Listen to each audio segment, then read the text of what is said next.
Can everybody hear me okay? No? I think we gotta get quiet in here. Welcome to another edition of Turtle Soup. My name is Mark Slocum. I'm the curator and director of the Minnelusa Historical Association, which is the pioneer collection here at the Journey Museum. Connor is on vacation this week, so I have the privilege of introducing our guest speaker today. Next week's Turtle Soup will be the 75th anniversary of the Crouch Line Railroad, presented by Rick Mills, and feature lasagna soup, which sounds delicious. Speaking of soup, a big thanks to Fork Reel Cafe.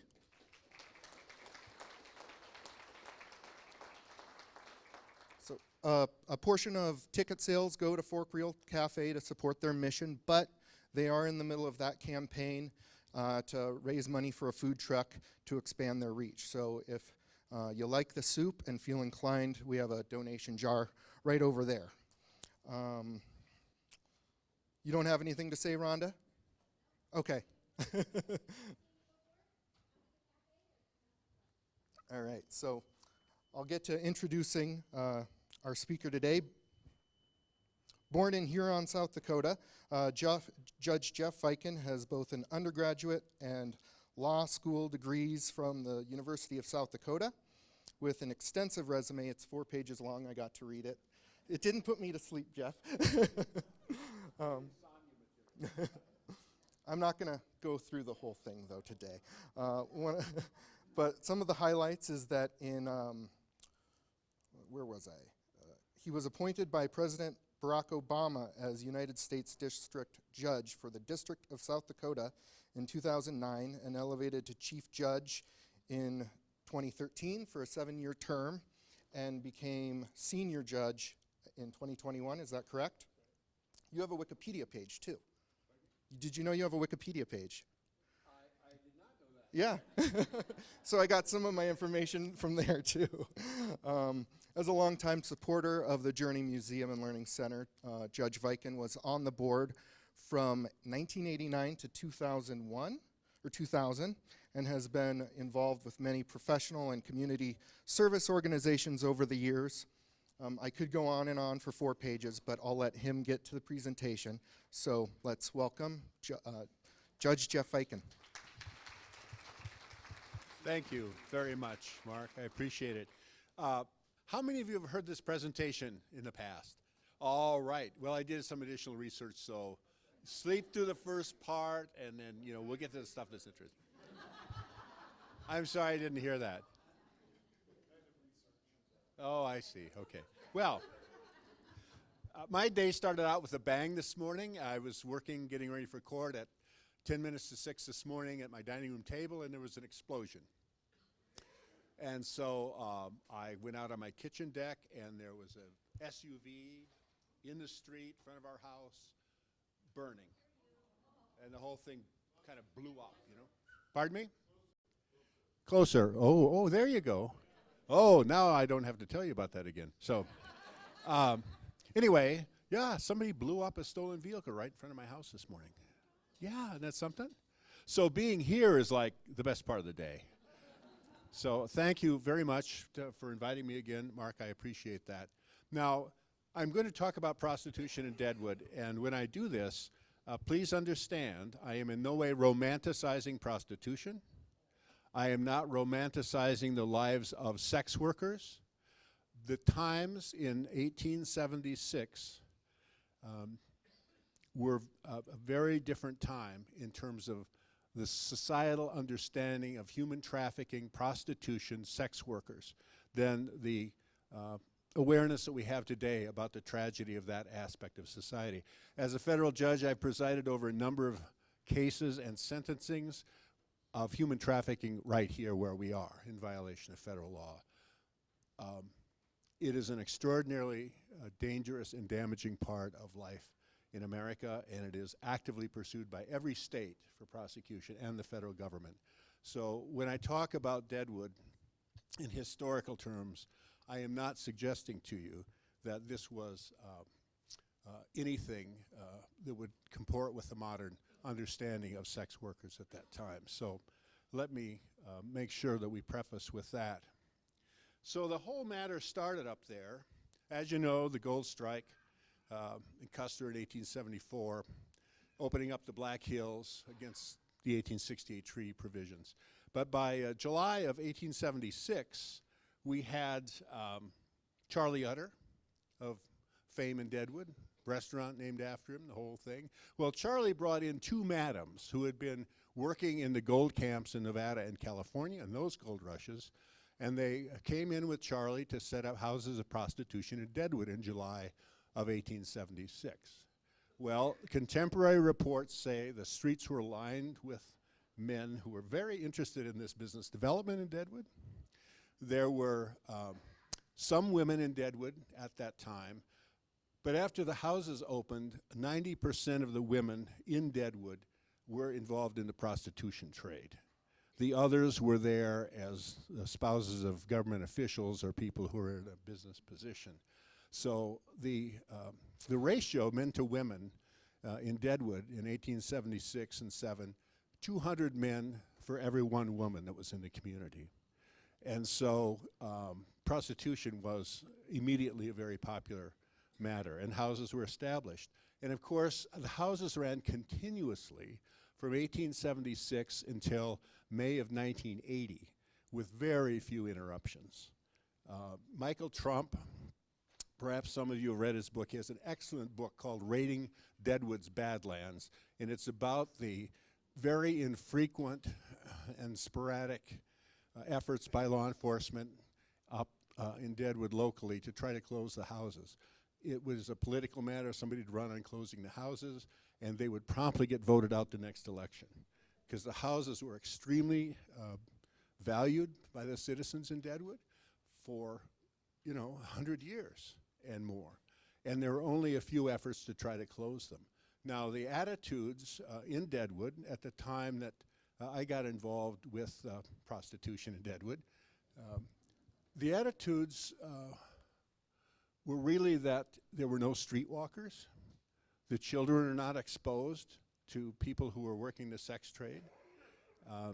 The houses were very economically important to Deadwood. You might remember the New York store, some of you. A lot of the working women from the houses bought their fine goods there, as did the madams. And so they were really a part of the community, the madams, and not the working girls, because no one really ever saw them unless they went out as a group and shopped. They were in the houses and not on the street. And so even the religious community, in some parts of it, had taken the position that we didn't really have rape in Deadwood because men have a place to exercise their sinful ways, and so they could go to the houses. And so all of these theories and societal beliefs built up over 100 years, and were very entrenched when certain matters took place that resulted in a federal raid on the houses in Deadwood. So that's just part of the history and part of what we were up against when we started working the case I'll describe to you. So in modern times, up until the federal raid, the madams were Pam Holliday, of great fame, a wonderful woman. I got to know her very well. Dixie Hazel Fletcher, who had been working a house in Deadwood since 1947. She'd been there a very long time. And Tommy Cox, who was in and out of Deadwood. She'd open for a few weeks with one or two women, and she'd close down. So that was sort of an inconsistent thing. But she had worked for Hazel at one time as one of the prostitutes in Hazel Fletcher's operation. So if you know Deadwood, the north part of Main Street, beyond the Bullock Hotel on both sides, that really was the gaming district. That's where the opium dens were in the 1870s and thereafter, and a lot of illegal gaming going on. There were tunnels connecting the buildings on the west side of the street. If you go from like the Oyster Bar building up the street, gentlemen could come in and move about without being seen at all by anybody. And of course, the houses were on that block. You can see now there's a brothel museum in Deadwood in the reconstructed Apex building, which burned in the 80s or 90s and was reconstructed and now is a brothel museum. But they were 610, 612, 614, 616 Main Street in Deadwood. And in the phone book, they were listed in the phone book, Pam, Hazel, Dixie, as rooming houses. And so it was like what could possibly be wrong with any of this? There hadn't been any effort to move against the houses for 20 years. And so how did the feds get involved in this thing? Well, on a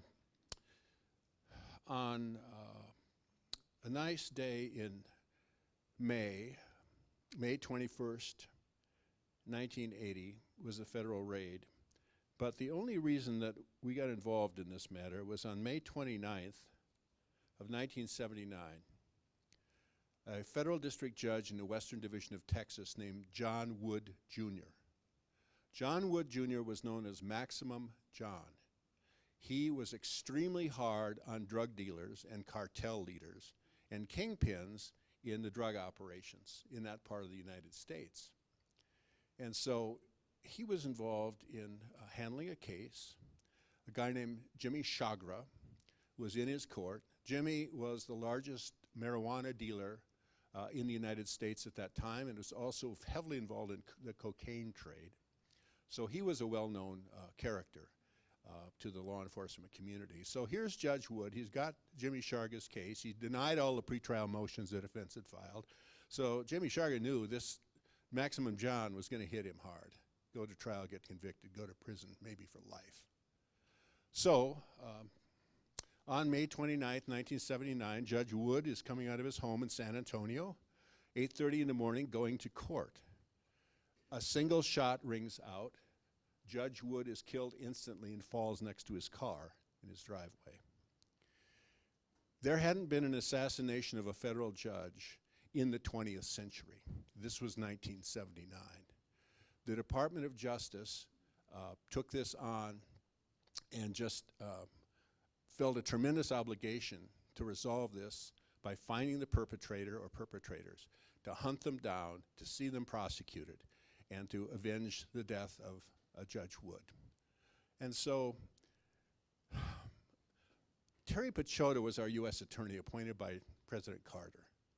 I had come out of law school in 1977 and was put in charge of the U.S. Attorney's Office in Rapid City. 27 FBI agents, 2 older lawyers in the office I was supposed to supervise. I should have been terrified. If I had any idea what I was getting into, I would have been terrified. But you're 25 years old, come out of law school, you get an offer like that. You know everything. I mean, it's not going to be a big problem. You're steeped in wisdom. And so, sure, I took the job on. So Pachota, who was a dear friend of Linda Lee's and mine before he became U.S. attorney, he called me at the office one morning and he said, "You won't believe this, but the U.S. Department of Justice, Main Justice, just called me and said that the gun that killed Judge John Wood went through Pam's Purple Door in Deadwood, South Dakota. That's the lead." Everybody was searching for the gun. We had no idea. The Department of Justice had no idea who was in on killing Judge Wood. So they were chasing leads basically all over the United States. Any rumor they could track down. But that gun was important. They knew pretty much what the caliber was from the autopsy, but they didn't have the gun. They had no prints. They had no leads much beyond that. So Pachota says, "Okay, you take this on. It's out there. You got all those agents out there. Take this on. Lead this operation."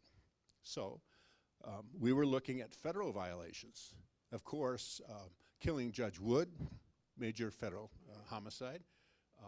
Interstate transportation of a stolen or illegal weapon would have been a federal crime. And so we put together a team here in Rapid City with the FBI, and I called it Operation Hotbed. You got it. You probably were here before, right? So we knew if it was Pam's Purple Door, we knew that the gun had maybe gone through a house of prostitution right in Deadwood, South Dakota. And so we had to put together a very covert, very secret operation to try to develop any leads we could to get the Department of Justice's hands on that firearm. And so I formed a little team of FBI agents. We had Operation Hotbed. We started a grand jury proceeding.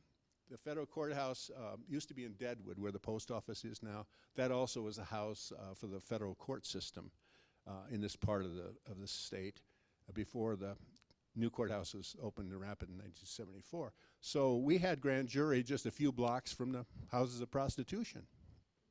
Completely secret. Grand jury proceedings are secret. Nobody can talk about what goes on at a grand jury, not prosecutors, not law enforcement. And so we were pretty brave to be that close to the action with this. So of all things, I needed a guy who could go up and befriend Pam Holliday. I mean, we had no intel at all in the houses. Nobody paid any attention in the law enforcement community to the houses of prostitution. So I had a great FBI agent named Bill Wood, very experienced agent. I'd worked a lot of cases with him. And a little short guy, big personality, kind of a wine and cheese agent, you know. And so he started going up to Pam's, portraying himself as a traveling salesman type with some things that a house might need. I mean, like sheets, blankets, that kind of thing. Well, Pam really liked Bill. And so they'd sit in the parlor and talk and shoot the breeze, and he was gathering intelligence all the time. He was trying to find out what was going on up there, who was there, what was going on. Well, what he did find out in what we called his undercover operation, can you imagine the other 26 agents, how they treated Bill? I mean, every time he was headed for Deadwood, I mean, the jokes and the barbs would follow him out the door. They had a great time torturing him. But what he did find out is that Pam had gotten hooked on cocaine. She had permitted her Purple Door to become a safe house for Bandito outlaw motorcycle gang members. They were running a drug operation out of the Purple Door, and they were running illegal guns. Guns in the drug trade are currency, and guns are currency in the drug trade. They're very important. They're enforcement material. They're currency for buying and trading drugs. And so the banditos are running illegal and stolen guns through that place. That's what Bill found out. So here we are, really a brilliant businesswoman who had been very successful, Pam Holliday. Great business acumen, treated the people who work for her extremely well, was very generous in the community, and was widely respected in Deadwood. Pam and Hazel and Dixie gave substantial amounts of money to any volunteer organization that asked. They supported the Boy Scouts. They contributed to religious organizations and their charitable activities. And so these madams were very well thought of, and for good reason. And that had been the history for 100 years. The madams knew their place in that community. And so we knew that if a word leaked at all that there was a federal operation or investigation going on Pam's, that the reaction of the community would be very strong and immediate. And so we kept everything under wraps, held the grand jury in Deadwood repeatedly, and took what information we had. So the only way we thought we could get our hands on information to find the gun would be to have the grand jury issue material witness warrants. Grand juries have the power to subpoena witnesses and to issue warrants for the arrest of material witnesses who are then brought before the federal grand jury. And so, May 21st of 1980, I stayed in the office here. The grand jury was sitting in Rapid City in the federal courthouse. And we had matrons, that is female deputy United States Marshals from all over the United States, come in to work with the women who are going to be served with material witness warrants. And we organized a raid, and about 4 in the morning, all these vans and all these agents came roaring up to Deadwood. The women in the houses were awakened by doors being kicked in, agents shouting, and 13 women who were in Pam's Purple Door establishment at the time were served with material witness warrants from the federal grand jury. Pam Holliday was not there. Local law enforcement did not know. Now, the night before the raid, Pachoda and I, we were friends of Mark Meyer Henrys, who was the Attorney General at the time. We knew that when the news got hold of a raid in the brothels in Deadwood, there would be political fallout, people asking why wasn't something done for 20 years. It could be embarrassing to law enforcement, state law enforcement. So we called Mark at night before the raid, and we told him and swore him to secrecy. Of course, he was a completely reliable person. He said nothing to anybody. but he could start planning to deal with the political fallout for his troops, you know. So if you watch the South Dakota Public Broadcasting fairly long documentary where Mark and I discuss all of this, he was in his late years and did not have a very clear recollection. He thought the state was in on the raid. They absolutely were not. They knew nothing about it. In fact, when the raid was going on, somebody asked the sheriff in Lawrence County, "Did you know about this?" And he said, "I have not the foggiest idea of what was going on. I got 2 minutes notice." And so, you know, we pretty much lit up Main Street in Deadwood. The women were put in vans, under arrest, hauled down to Rapid City, put in holding cells in the marshal's office across from the grand jury room. And one by one, I called them in front of the grand jury. Now, the grand jury had gotten some background from FBI agents about what we were investigating, why this was important, and they issued the subpoenas. So at 27 years old, I got paid to spend 18 and a half hours with prostitutes. I was unmarried at the time. This was not on Linda Lee, but so it was an amazing experience because the grand jurors, at that time, they were from all over the state. They weren't in separate parts of the state chosen from the pool at that time. Statewide, so we had East River farmers, merchants, people from Sioux Falls. We had some West River people. But they had, most of them had never seen a prostitute before. And they had their own ideas on what that would be. Well, the ladies moved so quickly out of the houses under arrest that most of them put on their working clothes. And, you know, pretty salacious costumes. Some of them took the time to put on the, you know, the elaborate makeup that you have in mind for a working prostitute.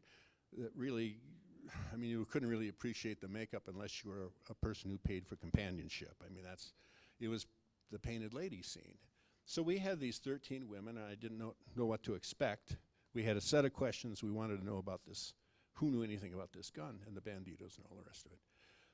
They were the most polite, intelligent, well-spoken women.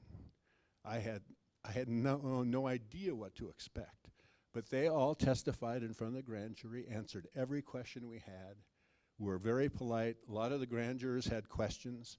I'm looking for a gun. The grand jurors are wanting to know what it costs to get a something, you know? So it was amazing. And they answered those questions too. And found out about some deeds that are for sale that I had never heard of before. So it was an education. So they testified, and as they completed their testimony, we released them from their warrant. They all made a phone call, each one at a time. Taxi showed up in front of the federal building, and they headed for the airport. Never to be seen again. We didn't need any more from them, just their testimony. But they vanished the same day they testified, and never heard from any of them again, but we had what we wanted. Now, the hope was we'd have a direct lead on this firearm. We developed a huge amount of information about drug trafficking all over the United States because of information that came through the banditos to these women who worked there. And so we did two things federally. We did not close the houses. Federal government had absolutely no interest in the houses of prostitution. As far as the Department of Justice was concerned, they could be operating today because that's a local matter. If the state doesn't want to shut down houses of prostitution, if the state's attorney doesn't, that's not a federal problem. So we raided, but we did not close the houses. Meyer Henry, the next morning, sent a deputy attorney general out with papers to go in front of Judge Brandenburg up there to try to abate the nuisance, that is, under state law, abate the nuisance civilly. And Brandenburg, being a man who was well respected in Deadwood at that time, said no, we're not closing those houses today because there was a technicality in the paperwork. It wasn't signed by the state's attorney. So he sent this kid packing back to Pierre.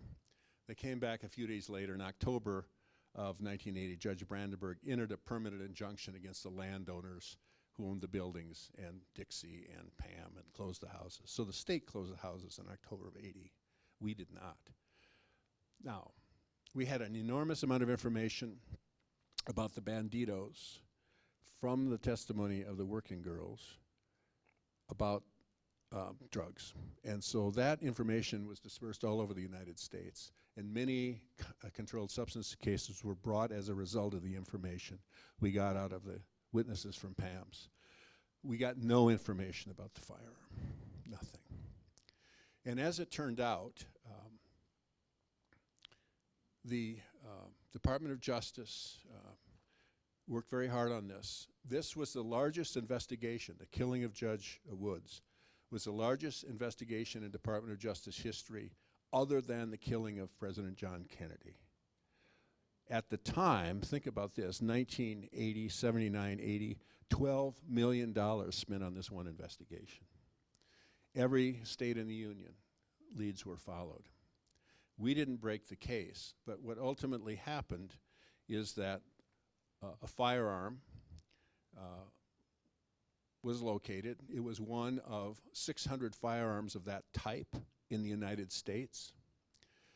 2 weeks before the killing, the shooter's wife purchased the firearm in Texas.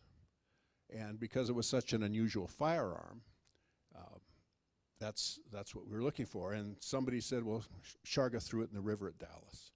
And then somebody else had other stories. Well, some boys walking along the road in Dallas by the river found this very strange-looking gun stock. They turned it over to the police. It's the stock of the gun that killed Judge Woods. And then Texas and federal law enforcement went through every firearm purchase record in the entire state for an extended period of years. It was found that a woman, the wife of the shooter as it turned out, had purchased that firearm 2 weeks before the killing. Now, Sharga had hired the hitman. The hitman, the man who killed Judge Wood, is Woody Harrelson's dad, the actor, the entertainer. It's his father. He died in prison as a result of his killing of Judge Wood. But this story always, every turn on it gets more bizarre. So Woody Harrelson's wife is the one who purchased the firearm 2 weeks before the contract killing. She purchased it from a gun shop. It was identified. The purchase documents had her fingerprints on them. And she bought it in the name of Fay King and purchased the firearm. Well, as the agents got into it, they realized they had been spoofed bad. Fay King, faking bought the gun. So then the whole thing set off on who bought this gun and where did it go ahead and up. So it ended up in the hands of Harrelson's dad, who was so brazen as a hitman, hanging out in Las Vegas, gaming and living the good life. He actually had a business card that said murder for hire on his business card.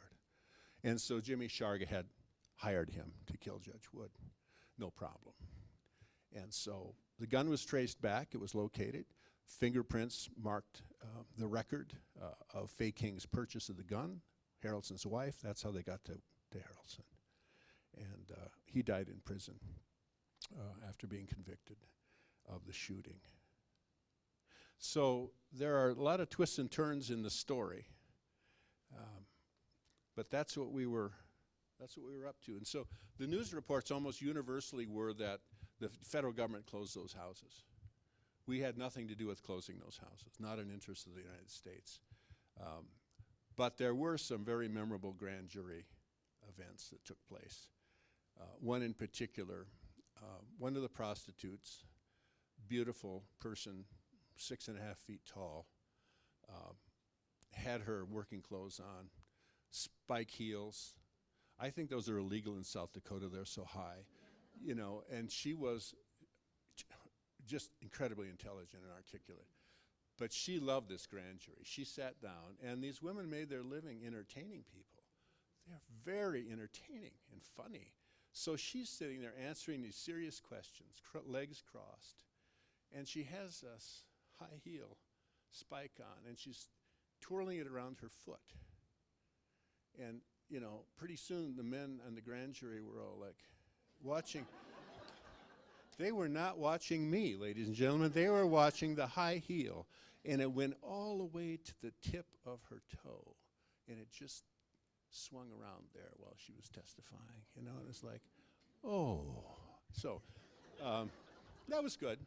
Bill Wood, during his undercover investigation, you know, Operation Hotbed, he got befriended so much by Pam, she gave him stuff.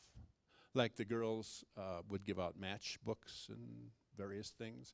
So he comes back to my office while this grand jury stuff is just percolating, and he just wanted to report the latest intel before we went to grand jury. So he gave me this matchbook, and it's the classic Pam's Purple Door purple with her white logo, Pam's, on it. And they had apparently a big bowl of them that the customers could take. So he brings one to me and said, this is kind of a fun thing for you to have. Years later, I'm the attorney for the Adams Museum and the Adams House in Deadwood, on their board and counseling. When they were going to put on a prostitution exhibit at the Adams Museum. Great, I said. And I told them, I was involved in prostitution in Deadwood. And I said, I'm going to donate that matchbook to you, to the museum. They said, oh my, this is great. We don't have one. This would be terrific. So Lindley and I are up there going to the prostitution exhibit. And we come around the corner of one of those glass cases, and there it is, on a plexi stand, my matchbook, Pam's, and under it says, matchbook from Pam's Purple Door, donated by Rapid City attorney Jeffrey Viken. Yeah. Within an hour, it was donated by Anonymous, you know. So what happened to Pam? Well, Pam wasn't at the houses.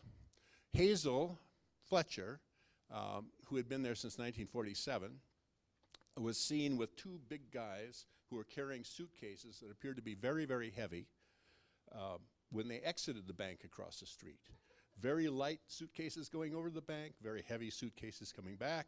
She got in a car and somebody drove her away, and we never saw her again. She had two sons in Minnesota. One had a truck stop, but she set the other one up with a dairy farm. She had given almost all of her money all of those years to her two sons in Minnesota. And we suspect that she died in peace over in Minnesota. And that was her business, and that was her money, and she's gone. So we didn't do anything about her.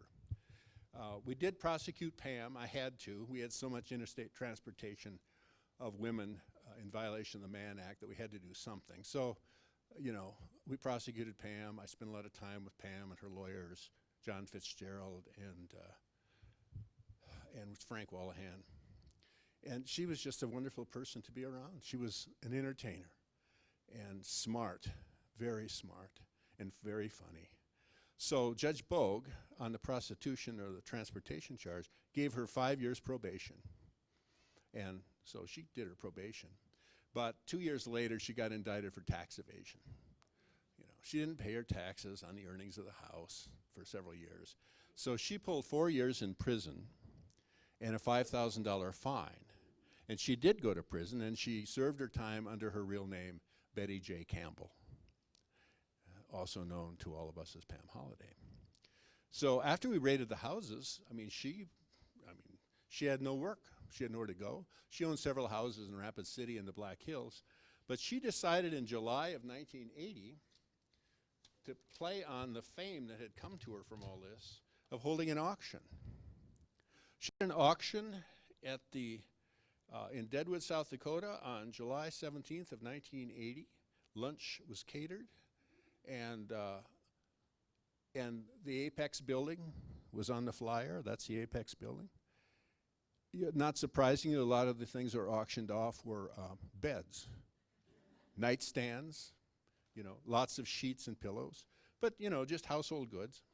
And so I was there, a bunch of FBI agents, and I, you know, put on civvies and went up there and sat in the stands. Pam kept waving at us. Hi, guys, you know. It's like, people were going, what? Who are these guys? So she had a good time with that. It became known in the business community in Rapid that we seized the Rolodex from Pam's Purple Door. The Rolodex had on it the really regular customers and wealthy business people who would frequent the house. You could rent the house for like $1,000 for a weekend and bring your business clients up there, party all weekend, drink champagne. And the names of many of these business people were on these cards in alphabetical order. And it became known that we had seized the Rolodex. So I got a panicked call from a local businessman, very prominent at the time, saying, Viken, what are you doing with the Rolodex? Because the Rolodex cards had the sexual favors that each of these individuals most preferred. I said, well, sir, we spent tax money on this raid, so I propose to go to the front steps of the federal courthouse and auction, starting with A, each of the cards to offset the cost of the raid. The expletives were very severe, and then the phone slammed down. So I don't know where the Rolodex is, but that guy really was a very concerned fellow. I'm sure a lot of people were. Pam herself, she went on Tom Snyder, the talk show. She became a national celebrity. She was interviewed by a lot of major media. It made international news because it was, as far as anybody knew, the last standing, brick and mortar house of prostitution in the United States. Actually, there was one in Butte, Montana at the time too, but a much smaller operation. And so one of the interviews that Pam gave, the interviewer said, well, what do you plan to do now, Pam? And she said, well, I checked, but there's not much call at the unemployment office in Rapid City for a madam. So I'm going to open a bar. And she did, the old Colonial House. She opened Pam's Purple Door as a bar. She ran that as a business. She did her time on the tax case after that. When she came out, she stayed up in the Minneapolis-St. Paul area. And she had children. We tracked down what happened to her as part of the research that I did. And I would say that I did find that Pam died in 2003 in the Twin Cities at age 72. So she passed on, not in prison. She was out. She was accused of running illegal guns again up there, but she wasn't prosecuted for it. So that's the story. Now, Woody Harrelson's dad died in prison. He tried to escape. He was in a prison facility in Florida, and he made an escape attempt. He was caught, and he spent the rest of his life in the Supermax facility at Florence, Colorado. He died at age 86 there. Woody Harrelson, his son, spent years trying to exonerate his father. Numerous court appeals, habeas corpus, trying to get his father out of that conviction, but it was unsuccessful. So that's the story. That's what happened. And I went on to other things. Pam went on to other things. Wallahan and Fitzgerald, great lawyers, are both gone now. John Fitzgerald became a state judge here locally. So it was quite a cast of characters. Now, there are no dumb questions. Anything you want to know, or anything you want to tell me? Yes, sir.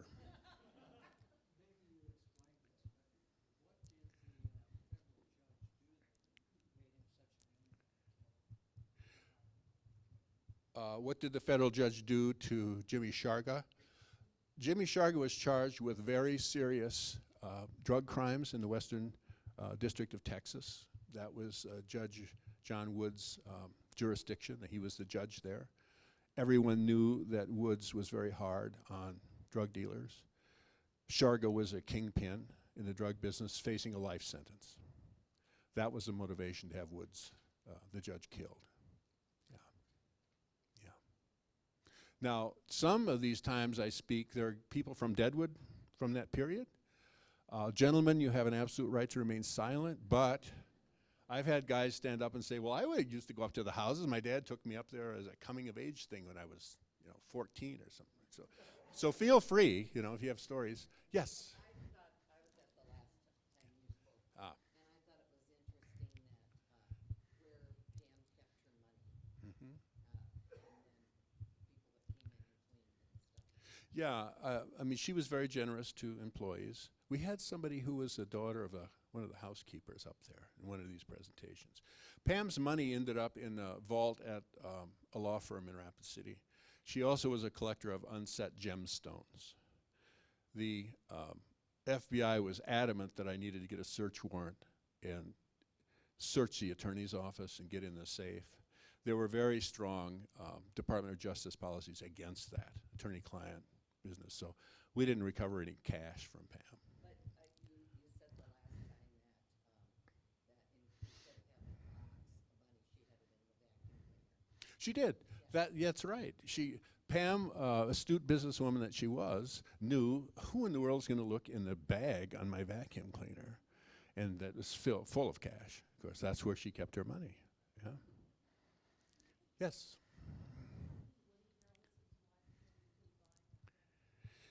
It wasn't Woody's wife. It was his father's wife. And I think she was prosecuted in Texas, but I don't know what happened to her case. I do know that in another case where Woody's dad killed somebody on a murder for hire in Florida, he was found not guilty. So, I mean, he had been at this for a long time. Yeah. Yes, sir. My wife and I lived in Lead at the time of the raid. Okay. And we have a lot of stories from that period of time. And although I totally agree with you what a horrible thing human trafficking is, Yeah. I think we also need to recognize that there was a good side to it. You mentioned it, Pam's generosity. There's no Little League team in League or Deadwood that went without a uniform as long as Pam was there. Right. After the raid, Shed's Jewelry closed because there were no longer farmers coming to Deadwood to visit the houses. First National Bank of the Black Hills in Deadwood was the largest agricultural bank in western South Dakota. And whenever the ranchers and farmers would come in to arrange for their financing for the following year, they of course would visit the houses. You mentioned the New York store. The Canivas went out of business shortly after the raid. I mentioned Shed Jewelries. There was a motel, can't remember the name of it right now, but every hunting season they would put up a big rack outside the office, and the hunters would hang their deer. Well, after the raid, there were no more deer hanging. Right. The hunters found somewhere else to hunt. Yeah. Yeah. Other ways to invest their time. Yeah, that's right. Well, it's a very colorful period, and it's hard now to get our head around the thinking at the time. But if you look at this slide that Mark's put together, a day or two after the raid, the reaction from the Deadwood community and probably Lead was so strong and so negative that they organized a parade. Bill Walsh, former Catholic priest, mover and shaker in Deadwood, but not in 1980 he wasn't. These are scenes from the parade. There were 19th century steel and iron bed stands. People made floats out of them, went down the street. Some of the pastors and others were holding signs saying, "Save our girls." Well, they had national media coverage at that point. This was a big deal to a lot of people. And so it was a frame of mind in a century of history of working with and having in community the Madams. And the deer story, I had heard that, but that's really, that's important information.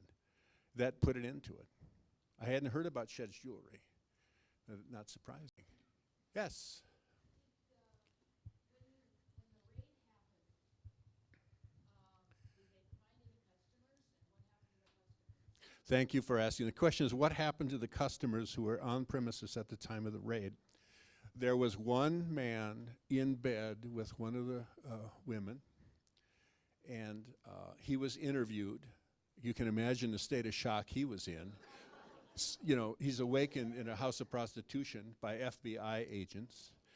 One of the agents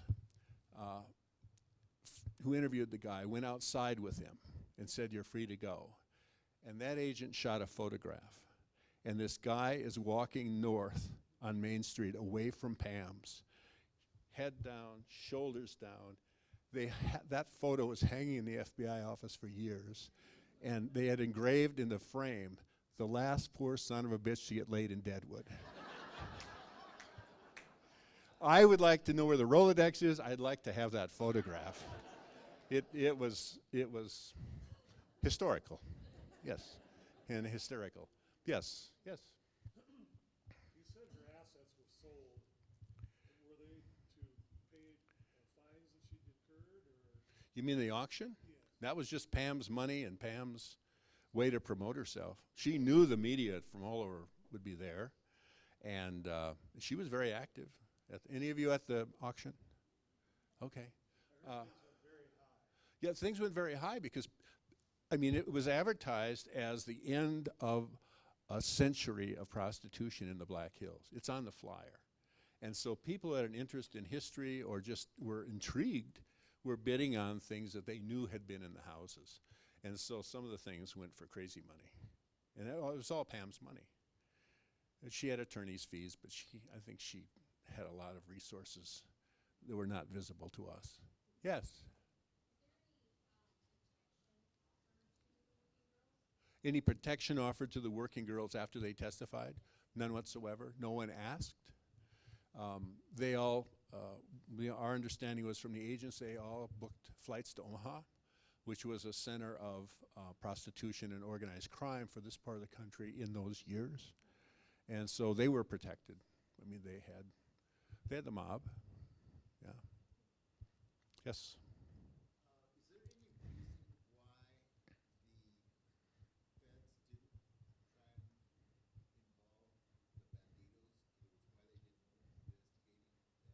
the Bandidos? We weren't investigating the Bandidos at that time. The Bandidos were being pursued in California as an organized criminal activity. There were RICO cases pending, Racketeer Influence Organization cases against the Bandidos. We didn't know anything about the Bandidos out here. I mean, we knew they'd show up, Sons of Silence, kill some people during rally and leave, not federal, not our problem. So, but the Bandidos, I think, suffered heavily in the country when the information from our grand jury went out to all these state and federal prosecution offices. A lot of things got tied together from the information the women had. So another question, how did you link killing this judge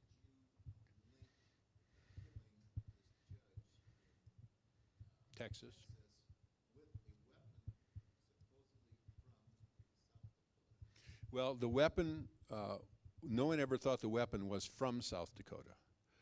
The Department of Justice, when it called Pachoda, our U.S. attorney, said, "We believe the weapon went through Pam's Purple Door with the Bandidos who are running illegal guns through that operation, and they were using it as a center for distributing mostly cocaine," which is how Pam got hooked and lost her balance. You know. Yes. Was that connection ever confirmed, or did that lead end up being a false lead? Yeah, it turned out we could never tie that firearm as having gone through Pam's Purple Door. We never could. It was a lead, and they were chasing everything. Yeah. Yeah. Yes. Yes. When you mentioned the girls going to Omaha, Mhm. am I mistaken in understanding that they were kind of on a circuit, that Yeah.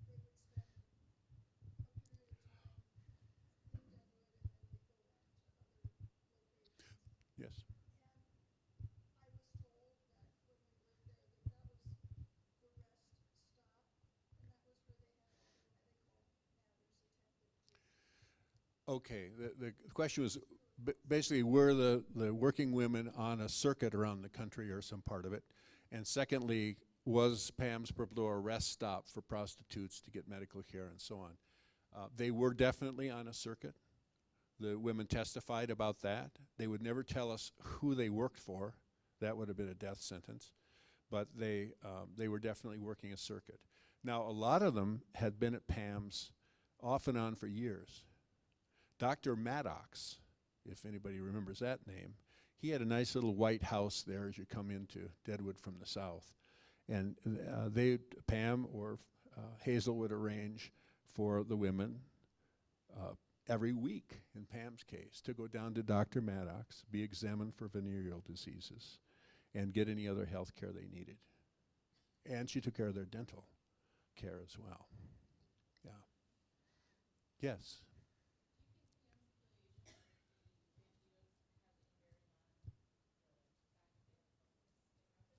fact that they have a... I don't think so. I think in those years, the banditos were really not on our radar, and I don't think the local law enforcement people were tuned into them as being one of the sources of hard drugs coming in at that time.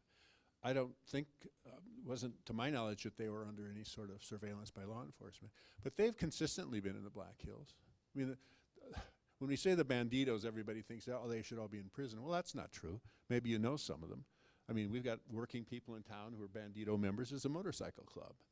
But there are parts of it that are racketeer-influenced organizations, and they are organized crime. So they weren't all the same. I think they've just been here continuously, so the clubhouse here is just part of their social activities. Yes? Pardon me? Where's their clubhouse? He wants to go out and...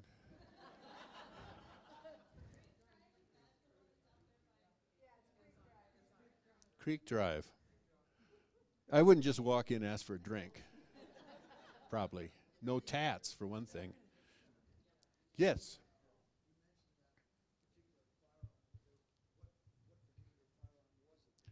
I can tell you. All right. I ran this down because people kept asking, well, what was the firearm? Which is a good question. It was a very unusual firearm, which helped a lot. It was a Westby 243 with a custom stock. Sold in Dallas, Texas to Fay King on May 16th, 1979. Judge Wood was killed on the 20th of May, or 24th of May. So it was a very unusual gun, which helped that part of the investigation. Yes? What happened to the Rolodex? Will some future historian have access to it, or? You know, that's a mystery to me. The FBI warehouses all this evidence, and they have protocols and regs about they destroy them after a certain period of time. I don't know where that ended up, but Minneapolis was the headquarters for the FBI for this part of the United States. So I suspect for a period of time it was held there. I would also expect by this time it's been destroyed. There would now be privacy issues involved, which didn't exist in 1980. What happened to the photograph? I've asked a couple of the agents years ago when they retired, where's the photo? And they just kind of smiled and said, well, it's around. That would be a great thing to have, like in the Adams Museum or in the Brothel Museum, because the fellow's unidentifiable. I mean, he's walking with his head down, but it's a great image for Deadwood history. Yeah. Any other questions, comments? Yes, sir.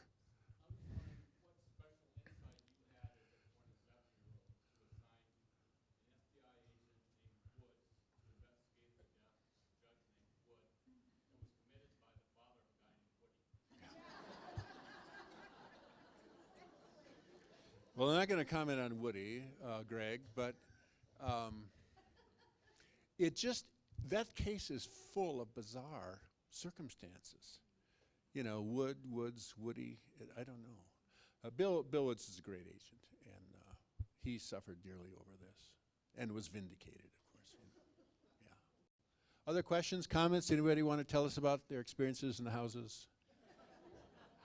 Sometimes that's part of the discussion.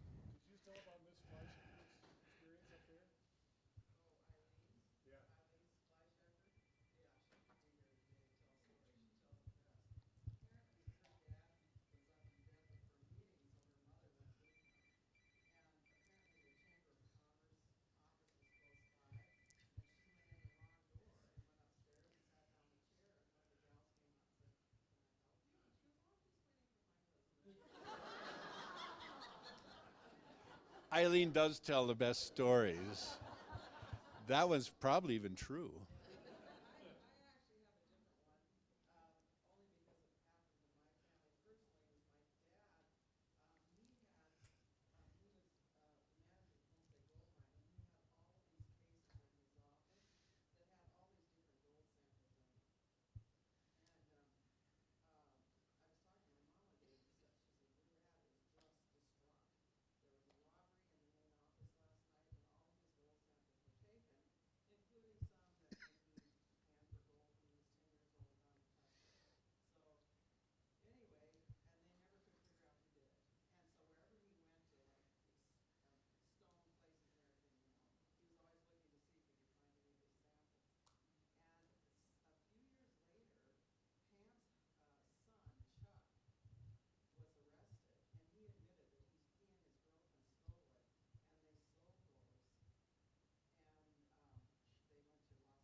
It's a colorful family. There's no doubt about that.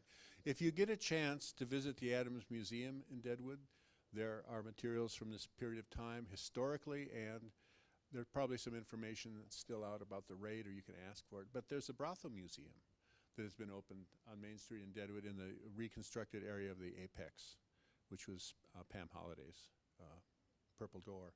It's very interesting. I've been through it, and the rooms are sort of recreated, but there's no reason to think that that isn't an accurate portrayal. I think they've set it up for like the 40s or something with the furniture.